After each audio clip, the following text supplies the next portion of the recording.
Facing soaring inflation and low growth, South Korea's finance minister says the country is facing a complex crisis. To overcome the crisis, the Yoon administration's unveiled the direction of its economic policies, aiming to boost growth and address major issues such as the property market and the country's shrinking population.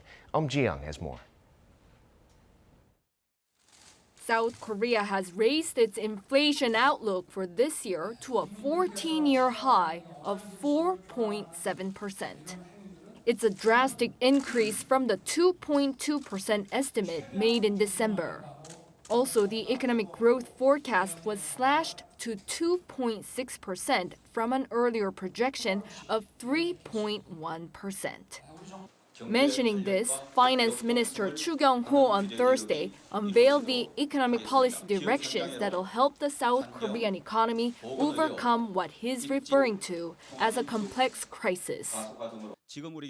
Our economy now faces a complex crisis where concerns about recession are growing amid high consumer prices. With a bold transition in economic policy, the new government plans to overcome the crisis and establish a foundation for overcoming low growth.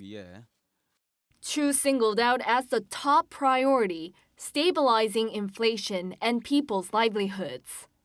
With fuel costs worldwide hitting new highs day by day, the government will extend its record 30% fuel tax cut until the end of this year. To reduce the cost of housing, the government is increasing the tax credit on rent. Small business owners who operate on national property will see a 50% cut in rent through the rest of this year. Another major pillar is stabilizing the property market to tame the country's runaway house prices. The Yoon administration plans to supply the market with a total of around 2.5 million homes nationwide. The comprehensive real estate tax will be eased for those who own just one home by assessing the tax based on 60% instead of 100% of the home's value. Until the end of this year, people who own just one home worth less than around $1 million will pay no property tax at all.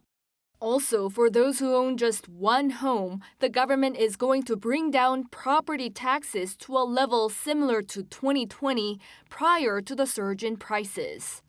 And to get more people on the property ladder, the government is raising the ceiling of the loan-to-value ratio by up to 80% for those buying their first home. Economic policies will also be geared towards solving another major issue the country is facing, its shrinking population. The government's going to seek ways to expand the economically active population by helping senior citizens find work and helping women whose careers may have stalled get back into the workforce.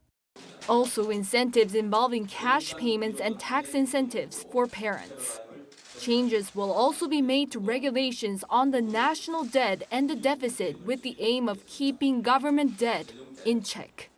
Eum Ji-young, Arirang News.